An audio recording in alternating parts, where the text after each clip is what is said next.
വിശുദ്ധ ലൂക്ക എഴുതിയ സുവിശേഷം അധ്യായം 6 വാക്യങ്ങൾ 46 മുതൽ 49 വരെ. ദൈവഹിതം പ്രവർത്തിക്കുക.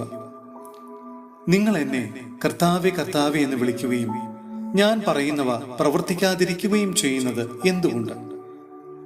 എന്റെ അടുത്ത് വരികയും എന്റെ വചനങ്ങൾ കേൾക്കുകയും അവയനുസരിക്കുകയും ചെയ്യുന്നവൻ ആർക്ക് സദൃശ്യനാണെന്ന് ഞാൻ നിങ്ങൾക്ക് വ്യക്തമാക്കാം. ആഴത്തിൽ കുഴിച്ച് പാറമേൽ അടിസ്ഥാനമിട്ട് ഭവനം പണിത മനുഷ്യനോട് സദൃശ്യനാണ് അവൻ. വെള്ളപ്പൊക്കമുണ്ടാകുകയും ജലപ്രവാഹം ആ ഭവനത്തിന്മേൽ ആഞ്ഞടിക്കുകയും ചെയ്തു. എന്നാൽ അത് ഇളക്കാൻ കഴിഞ്ഞില്ല. എന്തെന്നാൽ അത് നല്ലവണ്ണം പണിയപ്പെട്ടിരുന്നു. എന്നാൽ കേട്ടിട്ടും അതനുസരിക്കാത്ത മനുഷ്യൻ അടിസ്ഥാനമില്ലാത്ത മണ്ണിൽ ഭവനം പണിതവന് തുല്യൻ.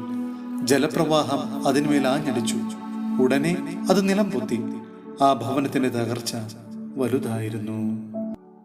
സഹോദരരെ, വിശുദ്ധ യാക്കോബ് ശ്ലീഹ എഴുതിയ ലേഖനം അധ്യായം 2 വാക്യങ്ങൾ 14 മുതൽ 17 വരെ. പ്രവൃത്തിയില്ലാത്ത വിശ്വാസം നിർജീവം. എന്റെ സഹോദരരെ, വിശ്വാസമുണ്ടെന്ന് പറയുകയും പ്രവൃത്തി ഇല്ലാതിരിക്കുകയും ചെയ്യുന്നവനെ എന്തു ഗുണമാണുള്ളത്? ഈ വിശ്വാസത്തിന് അവനെ രക്ഷിക്കാൻ കഴിയുമോ?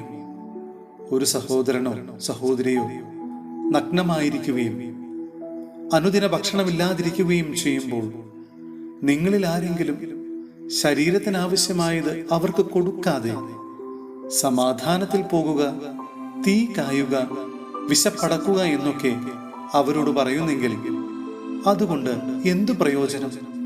അതുപോലെ പ്രവർത്തികൾ കൂടാതെയുള്ള വിശ്വാസം അതിൽ തന്നെ നിർജീവമാണ്.